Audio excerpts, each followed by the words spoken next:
বাপ মারে খুশি করতে লক্ষ টাকা খরচ করা লাগে না রে যুবক।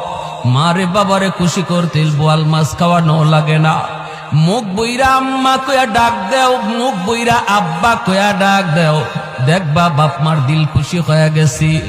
আল্লাহ কয় বান্দা তুই তোর মারে খুশি করলি না, যেন আমি আরশের মালিক রে খুশি কইরা নিলি।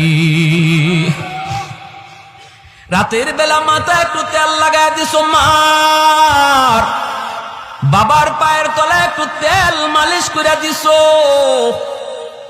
ওই রাতে যদি তোমার মরণ হয়, মায়ের নবীর সুসংবাদ তোমার ব্যাপারে, যত বড় গুনাহগার তুমি হও না কেন, সকাল হওয়া মাত্রই তোমার জন্য জান্নাতের দরজা খোলা। সকাল হওয়া মাত্রই জান্নাতের দরজা খোলা। আর একজন যদি জীবিত থাকে, একজনকে খুশি করো, একটা জান্নাতের দরজা তোমার জন্য খোলা।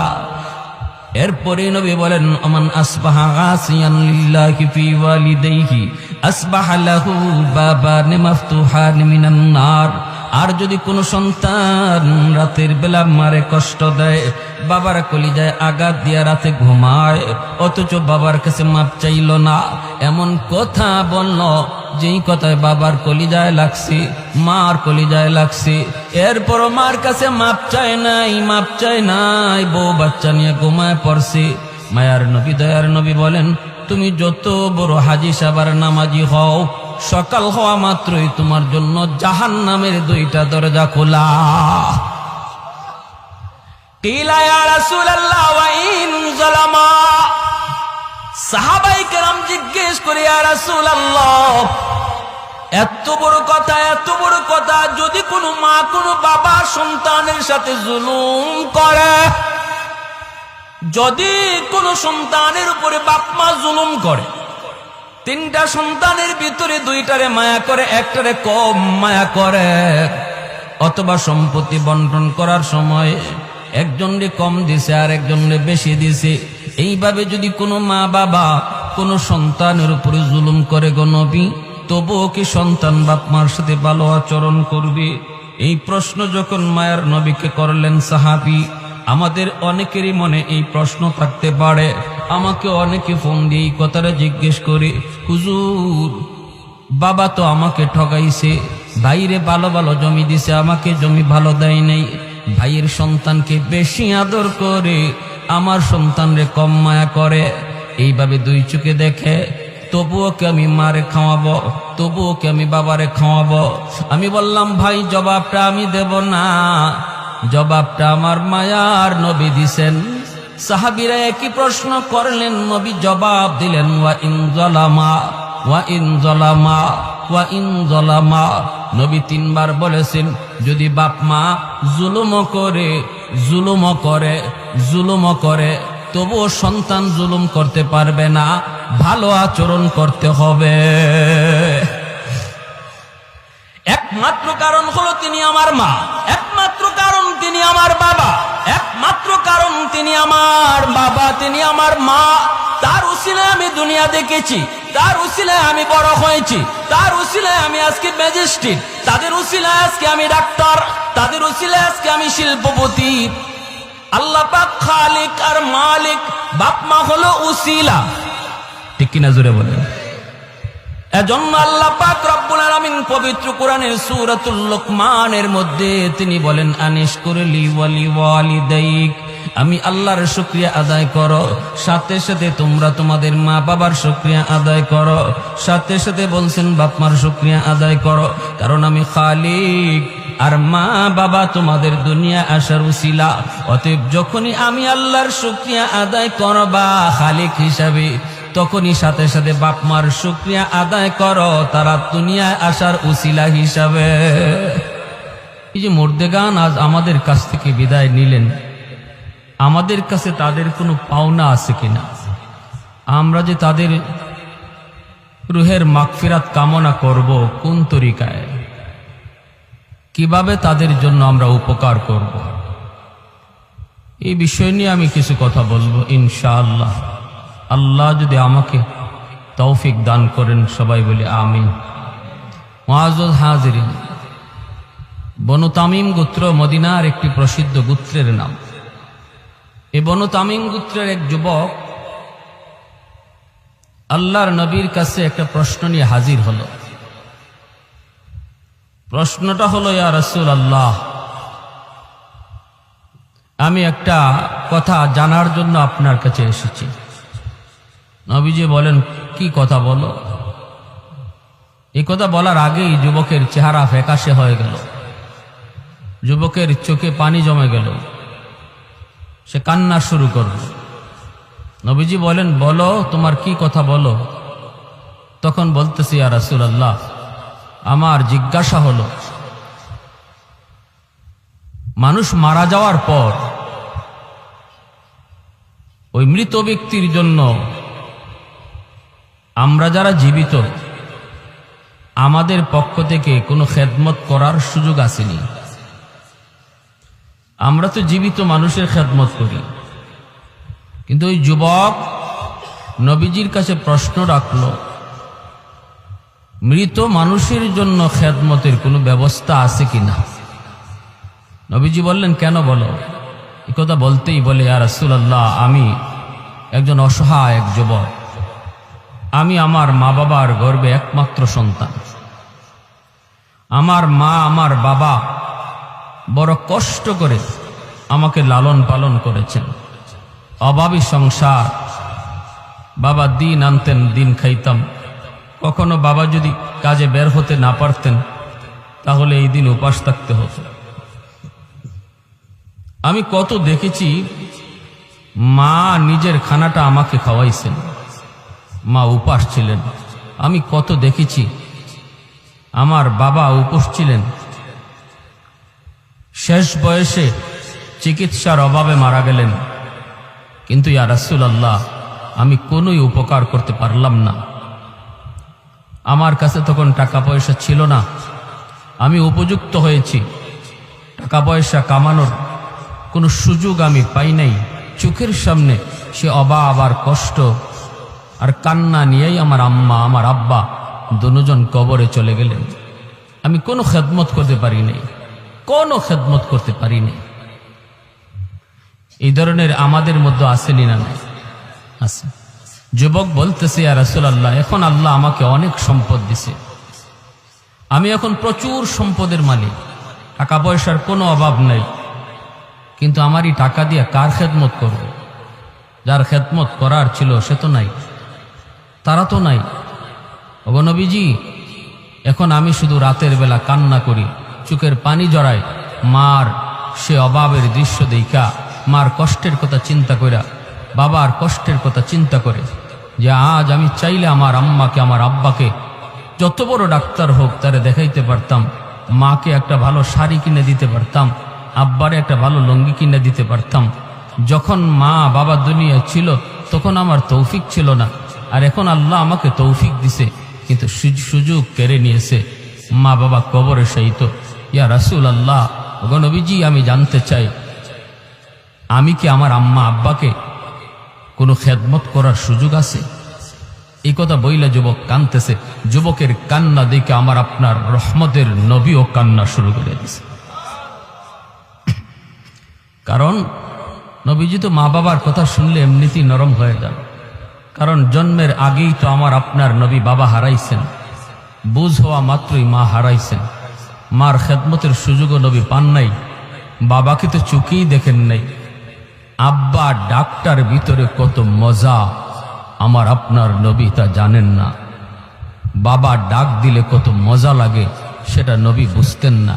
এজন্য মা বাবার কথা যেই বলতো মায়ার নবী তখনই কান্না শুরু করে দিতেন। রাসূল করিম সাল্লাল্লাহু আলাইহি ওয়াসাল্লাম যুবকের এই কথা শুইনা নবী তাকে সান্ত্বনা দিয়ে বলেন, যুবক, কান্না থামাও, কান্না থামাও। যদিও মা বাবা কবরে শায়িত, যদিও দাদা দাদি কবরে শায়িত, নানা নানি কবরে শায়িত, তবু আওলাদ যদি চায় দুনিয়া তাইকা কবরে শায়িত বাপ মার খেদমত করার সুযোগ আল্লাহ এখনো রেখে দিয়েছে। নবীজি বলেন, 5টা কাজ যদি করো হাদিস শরীফ আল্লাহর নবী বলেন, 5টা কাজ যদি করো আল্লাহ তোমার খেদমত মা বাবার কবরে পৌঁছে দিবে। 5টা কাজ কি কি একটু জানার ইচ্ছা আছে সবার? সবাই জানতে আগ্রহী? আলহামদুলিল্লাহ। যাদের মা বাবা আজকে দুনিয়াতে আছেন তাদেরও জানা দরকার, কারণ একদিন তারা থাকবে না। কে আগে যাবে কে পরে যাবে কেউ জানে না। আসার সময় সিরিয়াল মেনটেন হয়, যাবার সময় কোনো সিরিয়াল নেই, কে আগে যায় কেউ জানে না। আমরা যারা মাটির উপরে থাকবো আমাদের জন্য করণীয় কি? নবীজি বলেন হাদিসের আলোকে 5টা আমল যদি আমরা করি তাহলে আমরা আমাদের কবরে শায়িত মুর্দেগানের খেদমত করতে পারব। আল্লাহর নবী রহমতের নবী বলেন 5টা আমল। 1 নম্বরে নবী বলেন আসসালাতু লাহুমা। নবী বলেন যুবক 1 নম্বর আমল হলো, 1 নম্বর কাম হলো বেশি বেশি করে তুমি তাদের জন্য দোয়া করো। বেশি বেশি করে তাদের জন্য তুমি দোয়া চাও। কোন দোয়া? যে দোয়াটা আল্লাহ কোরআনের মাধ্যমে শিখাইছেন, রব্বির হামহুমা কামা রব্বায়ানি সগীরা। এই দোয়াটা শিখাইছেন কে? একটু মনোযোগ দিয়ে কথাগুলা শুনব। লম্বা চোরা কোনো বয়ান না, 5টা কথা বলার পরই বয়ান শেষ। একটু মনোযোগ যুবক, একটু দিলটা নরম করে কথাগুলি শুনো রে। আল্লাহ নবী বলে 1 নাম্বার হলো তাদের জন্য দোয়া। যেই দোয়াটা আল্লাহ কোরআনের মাধ্যমে শিখাইলেন।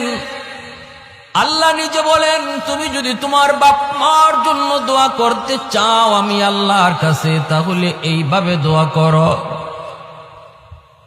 যদি আল্লাহ নিজে দোয়া শিখায় দেন তাহলে বোঝা গেল এইভাবে দোয়া করলে আল্লাহ কবুল করবে, এর গ্যারান্টি আছে, ঠিক কিনা? ফ্যাক্টরির মালিক যদি বলে আমার ফ্যাক্টরিতে যারা চাকরি করার জন্য দরখাস্ত দিয়েছো, আমি সব দরখাস্ত দেখার পর একজনকে আমি শুধু চাকরি নিয়োগ দিব, একজনকে দিব। কে সেই একজন? এদের ভিতর থেকে একজনকে ফ্যাক্টরির মালিক, কোম্পানির মালিক নিজেই দরখাস্ত লেখা দিল। ও মিয়া, তোমার বাড়ি আমার এলাকায়, আমি ঢাকায় থাকি, বাড়ি আমার বিবাড়িয়া, তুমি এসেছো বিবাড়িয়া থেকে। আমার দেশের মানুষ, তোমাকে আমার বড় পছন্দ হয়েছে, ফ্যাক্টরিতে চাকরি করবা বলে। দরখাস্ত কেমনে লিখবা আমি শিখায় দিই। আমার কাছে দরখাস্ত এইভাবে তুমি লেখো। মালিক যদি দরখাস্ত শিখায় দেয় তাহলে বোঝা গেল আর কারো চাকরি হোক না হোক তারটা হবে 100% গ্যারান্টি।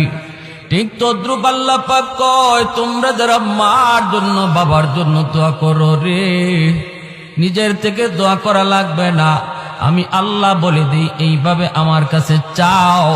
বুঝা গেল চাইতে দেরি দোয়া কবুল হতে দেরি না। আল্লাহ পাক কয় রব্বির হামহুমা কামা রাব্বায়ানি সগীরা। এ যুবক, তোমার মা তোমার বাবা শিশুকালে তোমাকে আমাকে যেইভাবে লালন পালন করেছেন, এই দৃশ্যটা হয়তো তুমি ভুলে গেছো, কিন্তু আল্লাহ পাক তিনি ভুলেন না। আল্লাহ পাক জানেন শিশুকালে একজন সন্তানকে তার মা কতটা আদর করেছে, বাবা কতটা আদর করেছে। নিজের না খায় সন্তানকে খাওয়াইছে, নিজের না পইরা সন্তানকে পড়াইছে। কত বাবা ঈদের দিনে সিরা লঙ্গি পরছে, কিন্তু সন্তানরে নতুন কাপড় কিনা দিছে। কত মা ঈদের দিনে নিজে পুরাতন কাপড় পরছে, কিন্তু সন্তানদের নতুন কাপড় কিনে দিছে। রব্বুল আলামিন তিনি বলেন শিশুকালের দৃশ্যটা আমি আল্লাহ এখনো দেখতেছি। তোমার বাবার গায়ের ভিতরে কত অসুস্থতা, এরপরও নিজে ডাক্তার দেখায় না। অসুখ বিসুখ একটা দুইটা নয়, কত অসুখ, কিন্তু তুমি অসুস্থ হয়েছো। রাত কোন একটা না দুইটা, সেই দিকে বাবা তাকায় না, তোমাকে কুলে নিয়ে ডাক্তারের কাছে দৌড় দেয়। বাজারে গেছে, বাবার পকেটে টাকা নাই রে যুবক, বাবার পকেটে টাকা নাই। কিন্তু বাড়িতে আসার আগেই মাথার ভিতরে চিন্তা, আমি ঘরে ঢুকলে পরে আমার সন্তান বলবে আব্বু কি আনছো, আমি তখন কি দিব কি দিব। এই চিন্তা করে কত বাবা মানুষের কাছ থেকে ধার করে ঋণ করে করে তোমার আমার জন্য কিছু নিয়ে আসছি। আল্লাহ পাক রব্বুল আলামিন বলেন, তুমি যখন আমি আল্লাহর কাছে বাপ মার জন্য দোয়া চাইবা, তখন আমাকে ইয়াদ করায় দিও। আমাকে বইল মালিক, শিশুকালে আমার আম্মা আমার আব্বা যেইভাবে আমাকে মায়া করছেন, আল্লাহ কবরেও তুমি ওইভাবে মায়া কইর। আমাকে ইয়াদ করে দিও, আমাকে ইয়াদ করে দিও। আমি আল্লাহর তো ইয়াদ আছি, আমি শুনতে চাই তোমার মুখ থেকে কথা।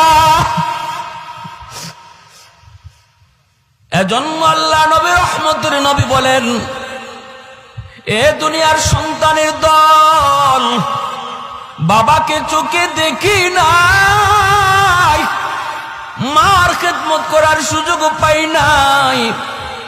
সাহাবায়ে কেরামদেরকে নিয়ে জিরানা নামক জায়গার ভিতরে নবীজি বসা। হঠাৎ করে সাহাবায়ে কেরাম দেখেন আমার আপনার নবী দৌড় শুরু করলেন। তাকা দেখেন একজন বৃদ্ধা মহিলা লাঠিতে বর দিয়া মায়ের নবীর দিকে আসে। আর ওই মহিলাকে আগায়া আনার জন্য রহমতের নবী, দু জাহানের সর্দার, যিনি কারো সম্মানে দাঁড়ান না, তার সম্মানে সবাই দাঁড়ায় যায়, সেই নবী বসা থেকে দাঁড়ালেন। শুধু দাঁড়ালেন তা না, ওই বৃদ্ধা মহিলার সম্মানে নবী দৌড় শুরু করে দিলেন। আর বলতেছেন, মা মা তুমি নবুয়তি চাদরে বসে যাও। সাহাবীরা জিজ্ঞেস করে, গো নবী কি তার করবা? তোমার এক নাম্বার ডিউটি হলো নামাজ পড়ার পর সাথে সাথে মুনাজাত উঠাও, রব্বির হামহুমা কামা রাব্বায়ানি সগীরা বলো। নামাজের আগেও তুমি হাঁটতেছো, মার কতিয়াত হয়েছে, নামাজ ছাড়ো তুমি বলো রব্বির হামহুমা কামা রাব্বায়ানি সগীরা। কোরআন হাদিসের কথা যারা শুনে, যে যুবকগুলি কোরআনের কথাগুলি দিল দিয়া গ্রহণ করে, এই যুবক কোনো দিন মার কবর দেখা বাবার কবর দেখা গান গাইবে না, বরং বাপ মার কবর দেখা মাত্রই সাথে সাথে এই দোয়া করবে। কত যুবক বাবার কবরের পাশ দিয়া চইলা যায়, বন্ধুদের সাথে গল্প করে করে চলে যায়, দিলের ভিতরে কোনো অনুভূতি নাই, দিলের ভিতরে কোনো পরিবর্তন নাই। না না না যুবক, একটাবার চিন্তা করো রে, একটাবার চিন্তা করো, এই মা এই বাবা কতটা ঋণ তোমার আমার কাছে রাইখা গেছে। আজ যদি আমি আমার বাবার কবর দেখা এই দোয়া পড়ি, আগামীকাল আমার কবরের সামনে আমার সন্তান দোয়া করবে। আমি যদি গান গায়ে যাই, বাচ্চাও অপেক্ষা করো, তোমার সন্তানও তোমার কবরের সামনে গান গাইবে। এজন্য বলি, না না যুবক, নবী বলেন যখনই ইয়াদ হয় তখনই তুমি এই দোয়াটা পড়ো, রব্বির হামহুমা কামা রাব্বায়ানি সগীরা, রব্বির হামহুমা কামা রাব্বায়ানি সগীরা। পড়ব না সবাই ইনশাআল্লাহ? সবাই এই দোয়াটা পড়ব। ইমাম সাহেব যখন পড়ে তখন আমিও জবানে জবানে বলবো, শুধু আমিন বলবো তা না, যখনই ইমাম সাহেব বলবে রাব্বির হামহুমা, আপনি আমিও জবানে জবানে বলবো রাব্বির হামহুমা, জবানে জবানে দোয়াটা পড়ব। না না শুধু আমিন বইলেই শেষ না, নিজের জবানেও বলবো ইনশাআল্লাহ। ভাইয়েরা বন্ধুরা, করাচির হযরত হাকিম আক্তার সাহেব রাহিমাহুল্লাহ আল্লাহর বহুত বড় ওলি, করাচির মসজিদে নামাজ পড়েন। হঠাৎ করে দেখেন একজন যুবক বড় সুন্দর করে নামাজ আদায় করলো, ডান হাত তার কাপড় দিয়ে পেঁচানো। নামাজ শেষ হলে পরে আল্লাহর ওলি যুবককে ডাক দিলেন, যুবক বড় সুন্দর করে নামাজ পড়েছো, কিন্তু তোমার ডান হাত কাপড় দিয়ে পেঁচানো কেন? যুবক বলতেছে, ও আল্লাহর ওলি, এই করুণ ইতিহাস, আমি আমার মায়ের গর্ভে একমাত্র সন্তান। আমার মার সাথে বেয়াদবি করার কারণে আমার হাতের মধ্যে পচন দেখা দিয়েছে। পচন, এই পচন ভালো হয় না। আল্লাহর ওলি বলেন, কেন তুমি কি ডাক্তার দেখাও না? ওই ভারত পাকিস্তানের সব ডাক্তার দেখানো শেষ, কেউ রোগ ধরতে পারে না। ডাক্তার বলে, আমরা তো বুঝি না কেন তোমার পচন ভালো হয় না, বরং উপরের দিকে ওঠে, উপরের দিকে ওঠে। আমি বলেছি, ডাক্তার তোমরা আমার রোগ ধরতে পারো না, কিন্তু আমি নিজে আমার রোগ ধরে ফেলেছি। আমার আগুন লাগছে আসমানে, তোমরা পানি দিতেছ জমিনে, এই আগুন কোনো দিন নিভবে না। মার সাথে বেয়াদবি করেছি, মার সাথে বেয়াদবি করেছি, বউয়ের কোথায় মার গায়ে হাত উঠায় ফেলছি, নাউজুবিল্লাহ। যেই মাত্র মার গায়ে হাত উঠেছি, মা হাও মাও করে কান্না করে আর করে, বাবা আজকে তুই বউয়ের কোথায় আমি মার গায়ে হাত উঠে দিলি, একবারও চিন্তা করলি না এই হাতটা মা চুমায়া চুমায়া বড় করছি। তোর বাবা নাই, জন্মের কিছুদিন পরে তোর বাবা মারা গেলেন। তোর মুখের দিকে তাকাইয়া জীবন যৌবন শেষ করে দিলাম, অন্যত্র বিয়ে বসলাম না। আজকে তুই তোর বউয়ের কথায় আমি মার গায়ে বুঝে তুই হাত উঠে দিলি, তাহলে ঠিক আছে, আল্লাহ যেন তোর এই হাত পছায়া দেয়, নাউজুবিল্লাহ। তুই যেন আমার জানাজার নামাজ পড়তে না পারো। যুবক বলতেছে, ও আল্লাহর ওলি, মা এই পদ্ম দেওয়া মাত্রই আমি টের পাইছি আমার পায়ের জমিন কাইপা উঠছে। অফিসে গেলাম, কিছুদিন পরেই মার মৃত্যু সংবাদ। বাড়িতে আসার জন্য রওনা দিলাম, কিন্তু রাস্তায় এত সমস্যা হয়েছে অন্য কোনোদিন হয় না। গ্রামে পৌঁছতে পৌঁছতে মার জানাজা গ্রামবাসী পড়ে ফেলেছে। আমি এসে হাউমাউ করে কান্না করি। মুরব্বীরা কয়, বাবা তোমার জন্য অনেক অপেক্ষা করেছি। মানুষজন আর ধৈর্য ধরে না, এজন্য জানাজা পড়ে ফেলেছি। আমি কান্দি আর বলি, এটা তোমাদের দোষ না, এটা আমার কপালের লিখন গো। মার একটা বদ্ধ ছিল, তুই আমার জানাজার নামাজ যেন পড়তে না পারো। মার এই বদ্ধ কবুল হয়ে গেছে। মার আরেকটা বদ্ধ আসিল, তোর হাত যেন পচা যায়। অল্প দিন পরে আমি দেখলাম ওই হাত, যে হাত আমি মার গায়ে উঠেছি, এই হাতের মধ্যে ফুরা দেখা দিছে। এই ফুরা থেকে পচন শুরু হয়ে গেছে। ডাক্তারের কাছে গেলাম, কেউ রোগ ধরতে পারে না, অ্যান্টিবায়োটিক খাই, অ্যান্টিবায়োটিক দেয়, কিন্তু রোগ সারে না, কোনোভাবেই তো রোগ সারে না। আমি তো আমার রোগ ধরে ফেলেছি। আমার হাতের পচনের দুর্গন্ধ এত বেশি। সুন্দরী বউ, যেই বউয়ের কারণে আমি মার গায়ে হাত তুলছিলাম, সেও আমারে সেইরা বাপের বাড়ি চলে গেছে। এলাকার মানুষ আমাকে বাড়ি থেকে বের করে দিয়েছে। আমি এখন রাস্তায় রাস্তায় ঘুরি, মসজিদে মসজিদে কান্না করি আর সেজদা দিই। হাতটা কাপড় দিয়ে পেঁচে রাখি, যাতে মানুষ দুর্গন্ধ না পায়। গো আল্লাহর ওলি, আমার কি আল্লাহর কাছে কোনো মাফ আসেনি? আমি কি কোনো মাফ পাইমনি? মাফ পাইমনি? সমাজে এমন কত যুবক, মার সাথে তুমি বেয়াদবি করতেছ, বাবার সাথে তুমি বেয়াদবি করতেছ। আমার নবী কয়, রাদাল্লাহি ফি রাদাল ওয়ালিদাইন ওয়া সাকাতুর রাব্বি ফি সাকাতিল ওয়ালিদাইন। ওগো আল্লাহ, আমার আল্লাহ তার হাবিবকে ডাইকা কয়, বন্ধু তুমি কয়া দাও, যেই সন্তানের উপরে তার মা তার বাবা রাজি থাকে, আমি আল্লাহ তার উপর রাজি হইয়া যায়।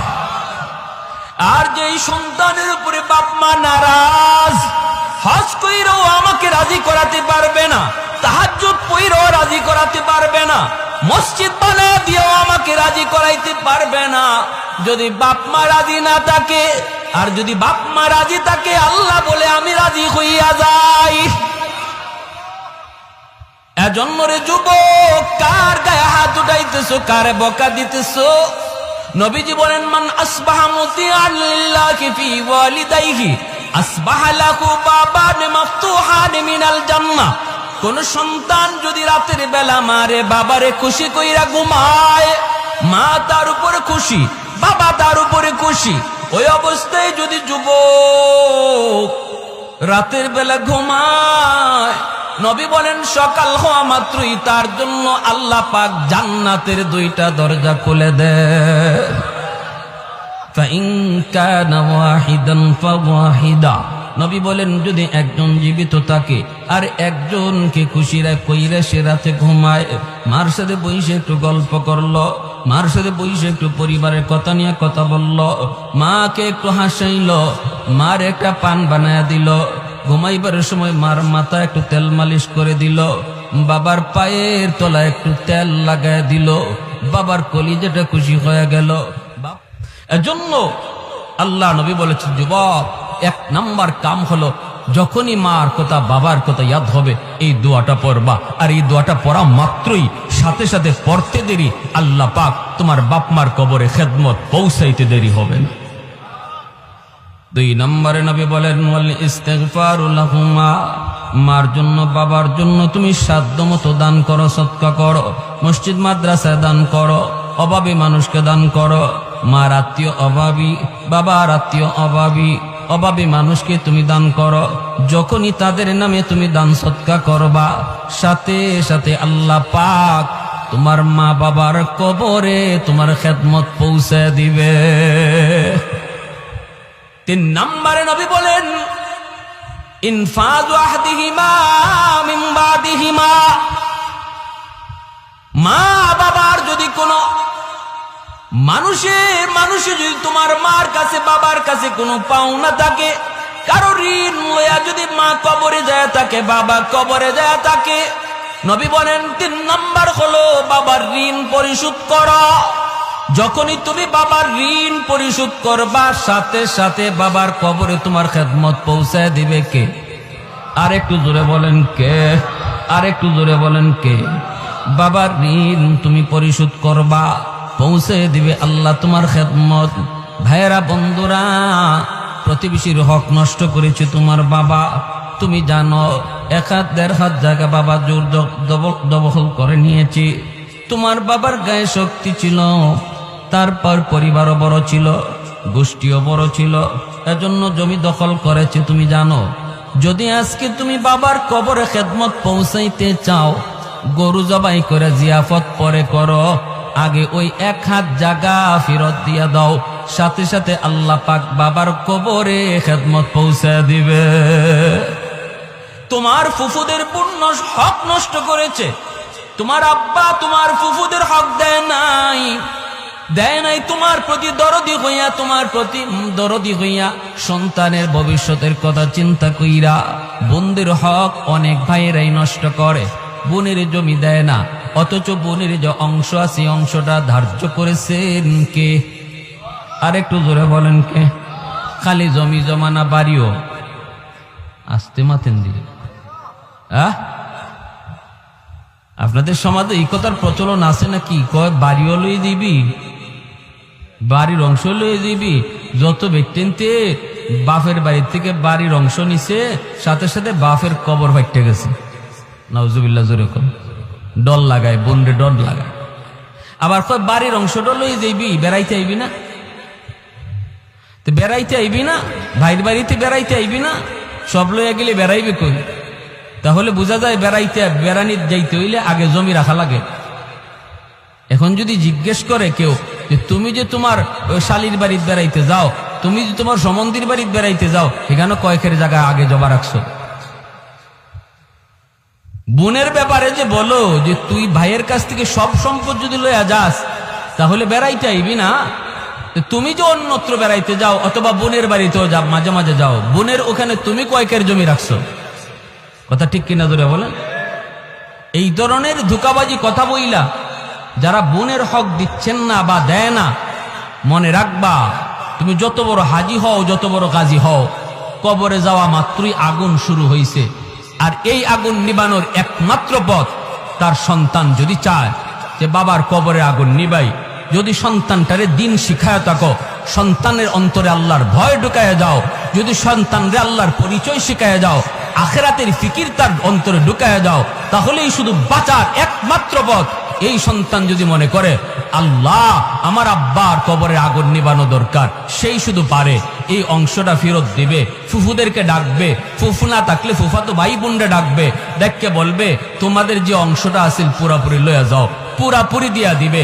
যদি তোমার চাচারে ঠগায়া থাকে, চাচারে ডাকো, ডাককে নাইলে চাচাতো ভাই বোনরে ডাকো, ডাককে তাদের অংশটা তাদেরকে বুঝাও। যেদিন বুঝাইবা, যেদিন ফেরত দিবা, ওই দিনই বাবার কবরের আগুন নিববে।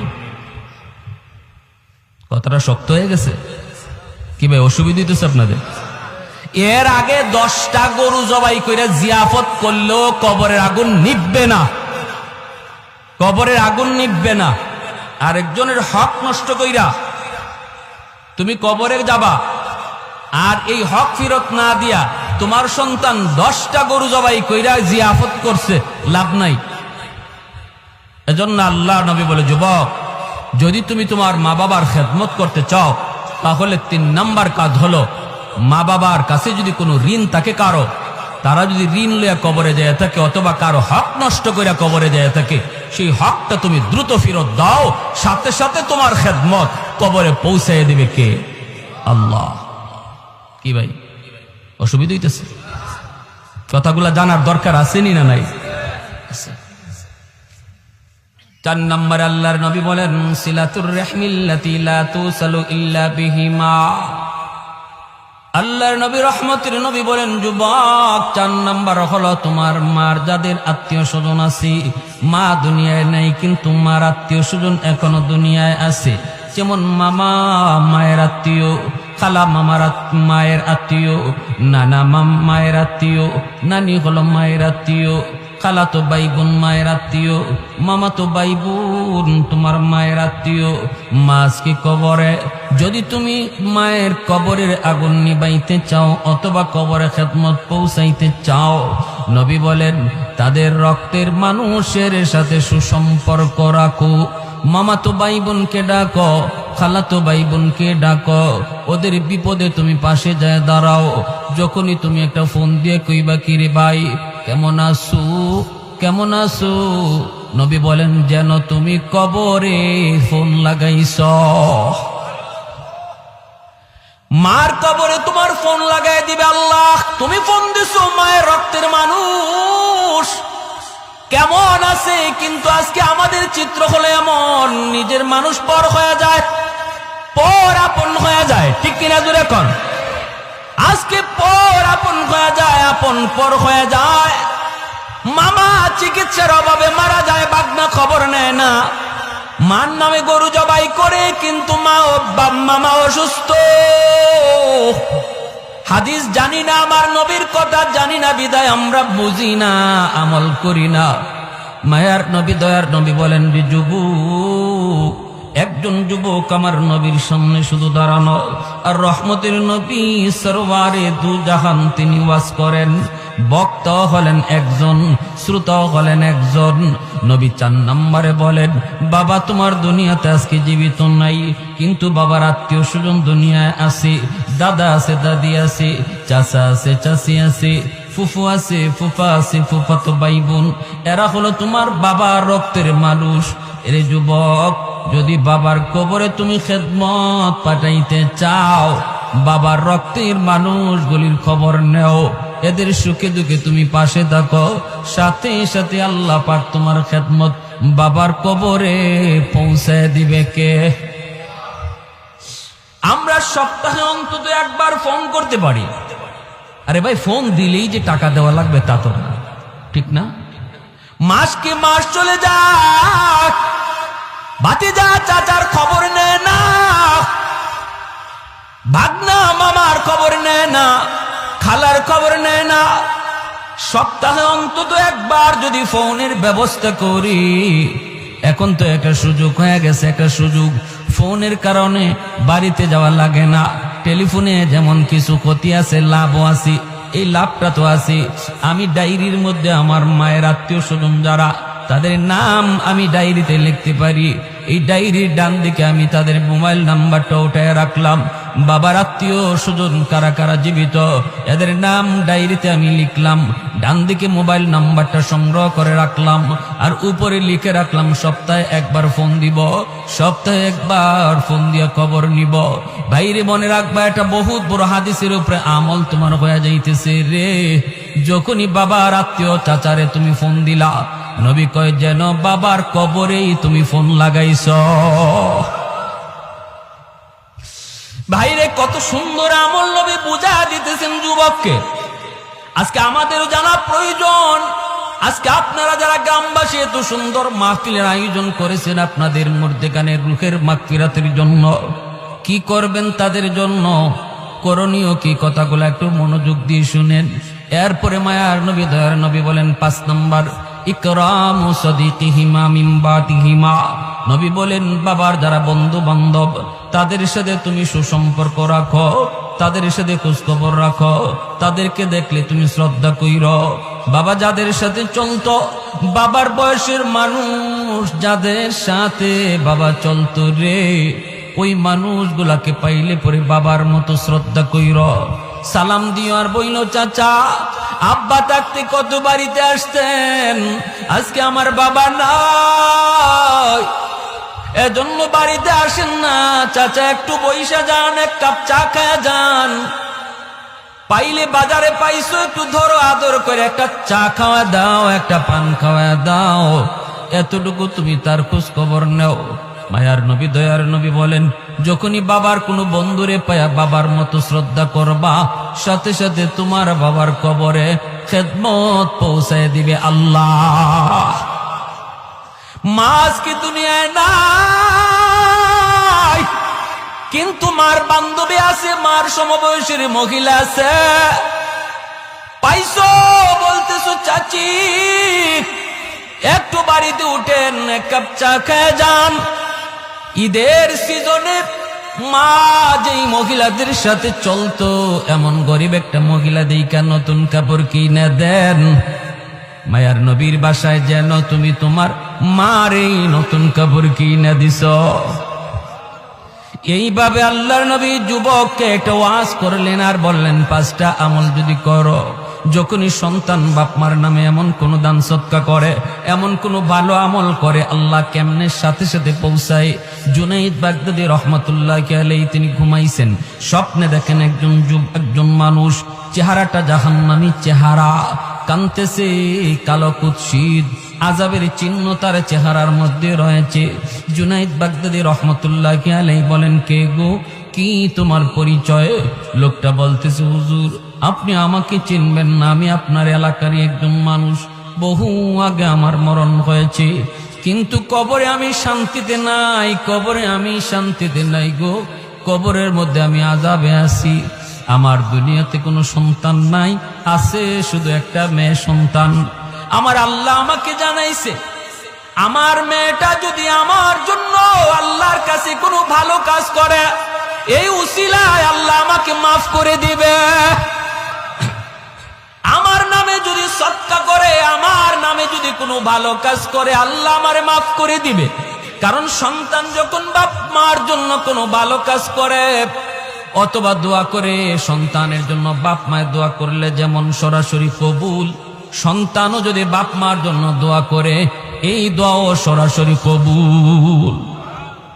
সালাসাতুন দাওয়াতুন মুস্তাজাবাতুন লা শাক্কা ফীহ, দাওয়াতুল মাজলুম ওয়া দাওয়াতুল মুসাফির ওয়া দাওয়াতুল ওয়ালিদ আলা ওয়ালাদিহি। আল্লাহ নবী রহমতের নবী বলেছেন 3 ব্যক্তির দোয়া সরাসরি আল্লাহর দরবারে কবুল হয়। এক হলো মজলুমের দোয়া, আর এক হলো মুসাফিরের দোয়া, আর এক হলো বাপ মার দোয়া। বাপ মার দোয়া যেমন কবুল, সন্তানের দোয়াও বাপ মার জন্য কবুল। জুনাইদ বাগদাদী কই এবার আমার কাছে কি চাও? কয় হুজুর আমি আপনার কাছে একটু সাহায্য চাই, যদি আমার মেয়েটার একটু খবর দিতেন যে আমি বড় বিপদে আছি, সে যদি আমার নামে একটু সদকা করে আল্লাহ আমাকে মাফ করে দিবে। জুনাইদ বাগদাদির ঠিকানা লইয়া ঘুম থেকে উইটা ওই মেয়েটার সংবাদে তিনি বের হয়ে গেলেন। এলাকার মানুষকে তিনি জিজ্ঞেস করেন, মহিলা মানুষেরা কয় হুজুর মহিলাটা বড় খারাপ, ওর কাছে আপনি কেন যাইবেন, ওর চরিত্র ভালো না। জুনাইদ বাগদাদি কয় আমি চরিত্র ভালো মন্দ বুঝি না, আমাকে বলো কোথায় গেলে পাবো। কয় নদীর ঘাটে গোসল করে। জুনাইদ বাগদাদি তিনি নদীর পাড়ে আইসা দাঁড়ায় রইলেন। মেয়েটা গোসল শেষ করে আইসা কয় মৌলবী তুমি আবার কি চাও? জুনাইদ বাগদাদি কয় মা আমি চাই না, আমি একটা খবর নিয়ে এসেছি। কয় কার খবর? কয় তোমার বাবার খবর। কয় আমার বাবার কিসের খবর? বাবা তো বহু আগে কবরে। বাবার আবার খবর কিসের? জুনাইদ বাগদাদি কয় তোমার কবরের বাবার সংবাদ। কি খবর? মারে তোমার বাবা কবরের মধ্যে আযাবে আছে, স্বপ্ন যুগে আমাকে দেখাইছে, আমার কাছে একটু সাহায্য চাইছে রে মা, আমি যেন তোমাকে এই সংবাদটা দিই। তুমি যদি তার নামে একটু দান সৎকা করো, আল্লাহ পাক তোমার বাবার কবরের আযাব আল্লাহ মাফ করে দিবে। এই কথা বলতি যে গুনাহ করে, অতিরিক্ত গুনাহ করার কারণে মানুষের কলিজা শক্ত হয়ে যায়। একটা দুইটা গুনাহ করে তখন কলিজায় দাগ পড়ে, এক পর্যায়ে কলিজাটা গুনার কারণে শক্ত হয়ে যায়। মহিলাটার কলিজা শক্ত হয়ে গেছে। জুনাইদ বাগদাদির দিকে এক মুঠ পানি হাতে নিয়া ঢিল মারছে ঠাট্টা কইরা, আর কয় এইটুকু পানি আমার বাপের রুহের মাগফিরাতে সদকা করলাম। জুনাইদ বাগদাদি দেহটা সরায় নিলেন, পানিটা ওনার দেহে পড়ল না, পানিটা পড়ল মাটিতে। আর জুনাইদ বাগদাদি তিনি চলে গেলেন আফসোস করে করে, হায় রে এমন সন্তান বুঝি হয় যেই সন্তান